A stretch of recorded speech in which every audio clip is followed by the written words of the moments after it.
Hello friends, welcome back. स्वागत है आपका एकेडमी टू आईआईटी में।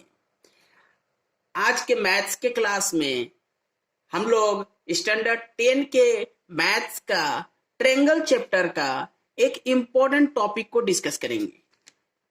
इसके इम्पोर्टेंस की बात यह है कि पूरा का पूरा चैप्टर हमारा इस थ्योरम पर बेस्ड है, जिसे आज हम लोग डिस्कस करने वाले हैं। इस थ्योरम को हम लोग थेल्स थ्योरम या बीपीटी, जिसे बेसिक प्रोपोर्शनैलिटी थ्योरम भी कहा जाता है, इसे हम लोग डिस्कस करेंगे। इस थ्योरम की इंपॉर्टेंट बात यह है कि जब हम लोग इस थ्योरम को ऑब्जर्व करें तो ये बोर्ड लेवल के क्वेश्चंस में भी पूछे जाते हैं, स्टेट्स एंड प्रूफ के फॉर्म में। तो सबसे पहला बात हम स्टार्ट करते हैं इस थ्योरम को। आपसे ये रिक्वेस्ट है कि आप जब ये थ्योरम को समझ रहे हो तो आप हर वर्ड को, हर लाइन को ऑब्जर्व करने की कोशिश करें।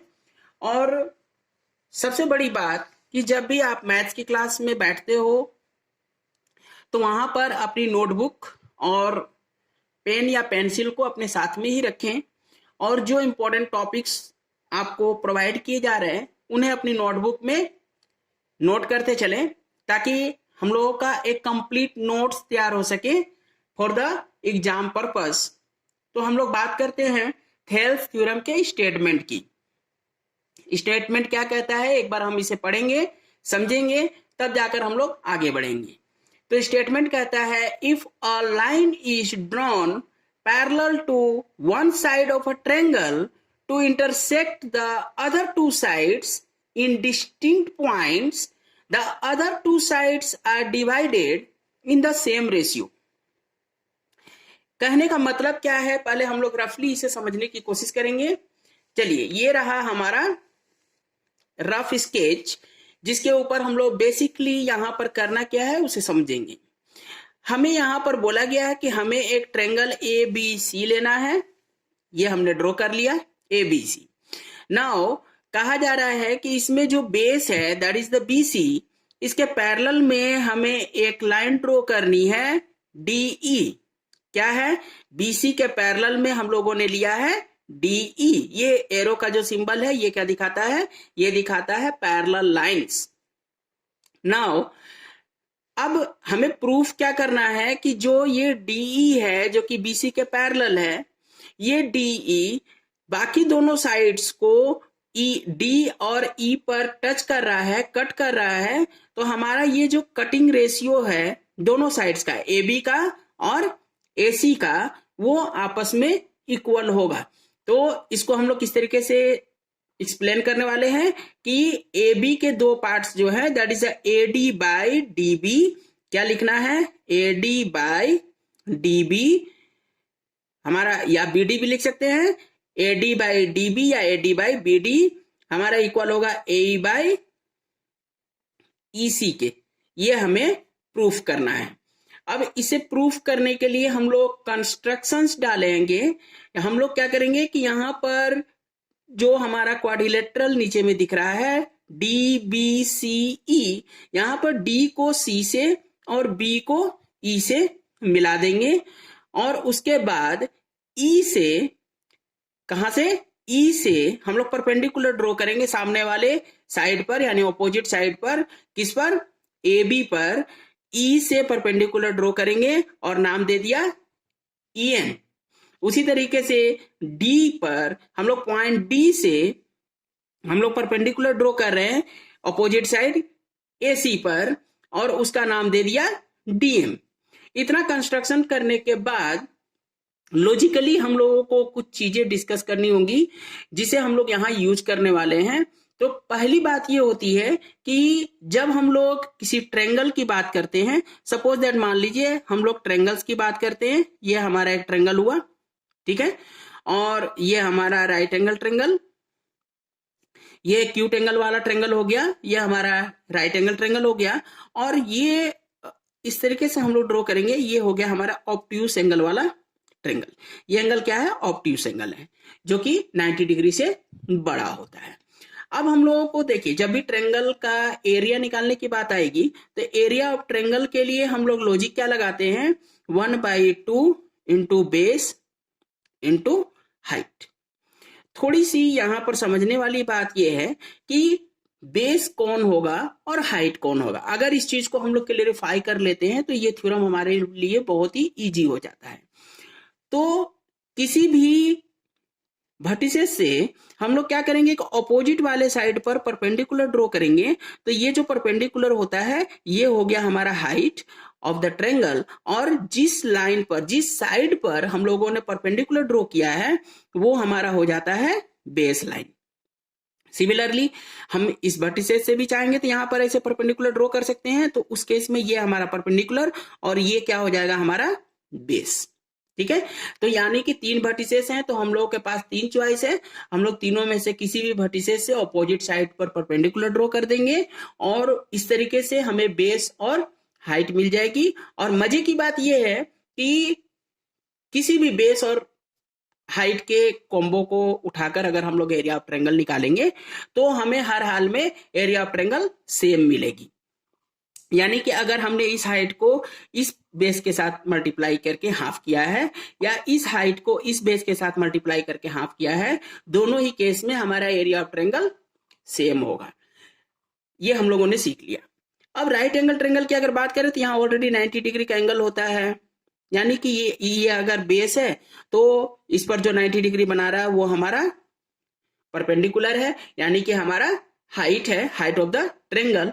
तो इजीली हम लोग इसमें 1/2 इंटू दिस साइड कर सकते हैं।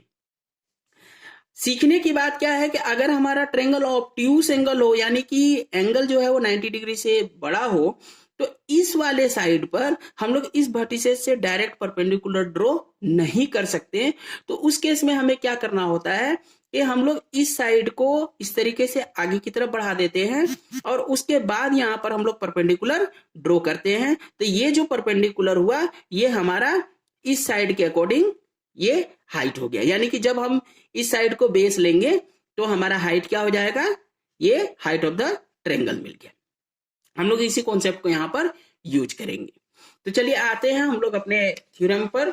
अब हम लोग क्या करेंगे कि अभी मैंने रफ स्केच में जैसे समझाया, हम लोग सबसे पहले एक ट्रायंगल ड्रॉ करेंगे एबीसी ड्रॉ करने के बाद हम लोगों ने क्या किया कि एक लाइन ड्रॉ किया DE पैरेलल टू BC। ठीक है, अब ये कॉन्सेप्ट क्वेश्चन में ही दिया हुआ है, हमारा थ्योरम का पार्ट है कि जो DE है वो पैरेलल टू BC होना चाहिए। तो हम लोगों ने ये एरो का सिंबल लगाकर इसे पैरेलल दिखा दिया। अब करना क्या है कि D को C से और B को E से मिला देना है। ये कंस्ट्रक्शन हो गई। अब इस कंस्ट्रक्शन के बाद हम लोगों ने क्या किया कि E से परपेंडिकुलर ड्रॉ किया AB पर, दैट इज द नाम दे दिया हम लोगों ने EN। उसी तरीके से D से परपेंडिकुलर ड्रॉ किया AC पर और नाम दे दिया क्या, DM। इतना कंस्ट्रक्शन हम लोग का कंप्लीट हो गया। और अपना टारगेट क्या है, हमें प्रूफ करना है AD/DB equal to AE by EC। चलिए हम लोग फिर से अपने रफ स्केच पर काम कर लें। यहां पर हम लोगों ने 2 परपेंडिकुलर ड्रॉ किया, एक EN जो कि AB पर परपेंडिकुलर है और DM जो कि AC पर परपेंडिकुलर है। तो ये जो परपेंडिकुलर हम लोगों ने ड्रॉ किया है, हम लोग इसको ऑब्जर्व करेंगे कि ये किस किस ट्रायंगल में परपेंडिकुलर है और हम लोग उन्हीं ट्रायंगल्स के कॉम्बिनेशंस को यूज करेंगे। ये हमारा दैट मीन्स इजी वे में इस थ्योरम को समझने का, याद करने का तरीका है। तो हम लोग क्या करेंगे कि EN को ऑब्जर्व करेंगे। हमारा EN जो है वो ट्रायंगल ADE का परपेंडिकुलर है जिसका बेस हो जाएगा AD।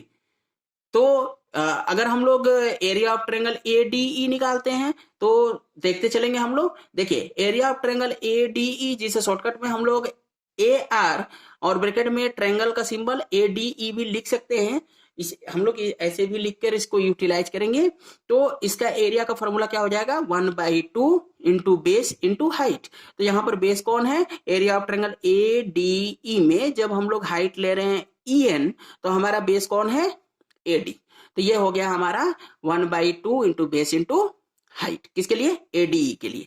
अब सेम ये ट्रेंगल दैट मीन्स ईबीडी में अगर हम ऑब्जर्व करें, ईबीडी में, तो इसका दैट मीन्स परपेंडिकुलर जो है वो भी EN होगा, जस्ट इस कॉन्सेप्ट के अकॉर्डिंग जो कि अभी अभी हम लोगों ने सीखा था।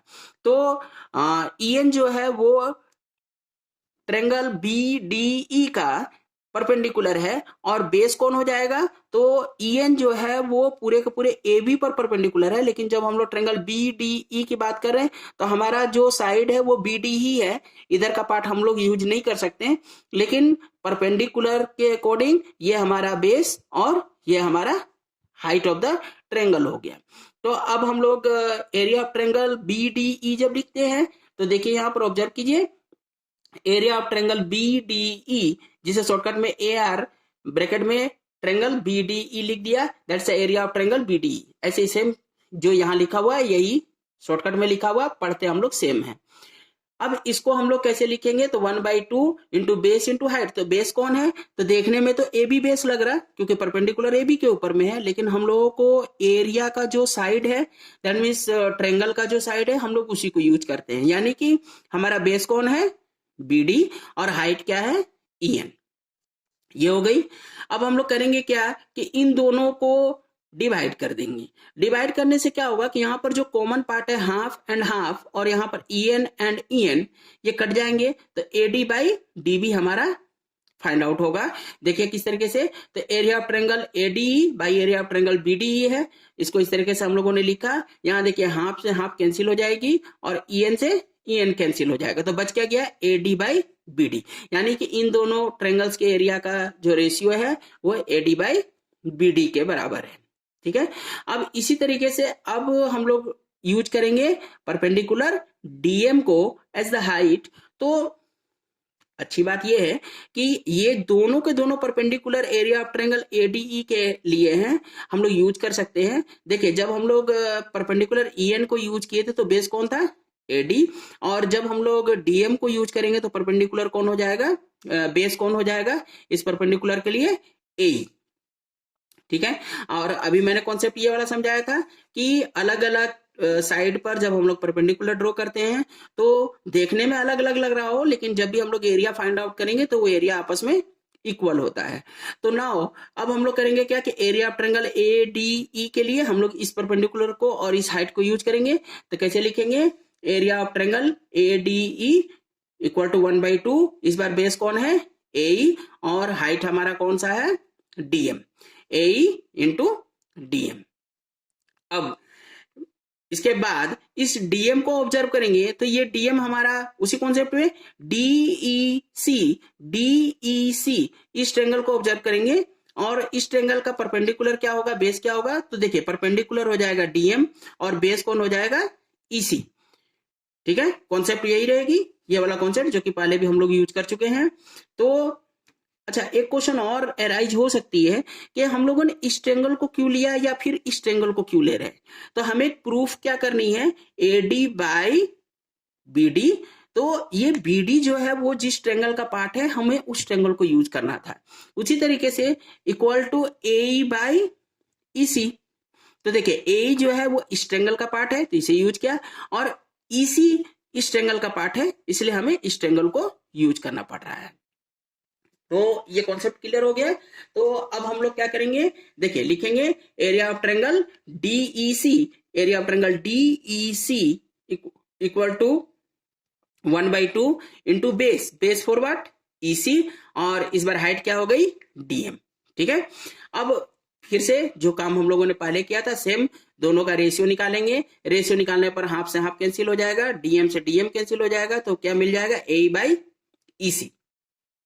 इतना तक हम लोग प्रूव कर चुके हैं कि हम लोगों को ट्रायंगल का रेशियो दोनों पार्ट्स हम लोग निकाल चुके हैं। अब इन्हें इक्वलाइज करने की बारी है, तो वहां पर हम लोग क्या करेंगे? एक कॉन्सेप्ट यूज करेंगे।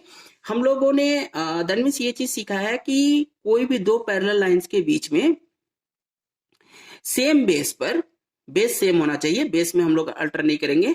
और यहाँ पर हम लोग कितने भी ट्रायंगल्स इस तरीके से करके कितने भी ट्रायंगल्स बना ले, दैट मीन्स दो पैरेलल लाइंस के बीच में सेम बेस पर कितने भी ट्रायंगल्स हम लोग ड्रॉ कर ले, हमेशा इन ट्रायंगल्स का एरिया जो होगा वो सेम होता है। तो उसी कॉन्सेप्ट के अकॉर्डिंग जब हम लोग यहाँ पर अपने ट्रायंगल BDE और DEC को ऑब्जर्व करते हैं तो देखिए इन दोनों का सेम कॉमन बेस है DE और दोनों सेम पैरेलल लाइंस BC और DE के बीच में बने हुए हैं, तो इसलिए इन दोनों का एरिया आपस में क्या हो जाएगा, इक्वल हो जाएगा। इस कॉन्सेप्ट को हम लोग ऑलरेडी 9th क्लास में पढ़ चुके हैं, तो इसे हम लोग यूज कर लेंगे।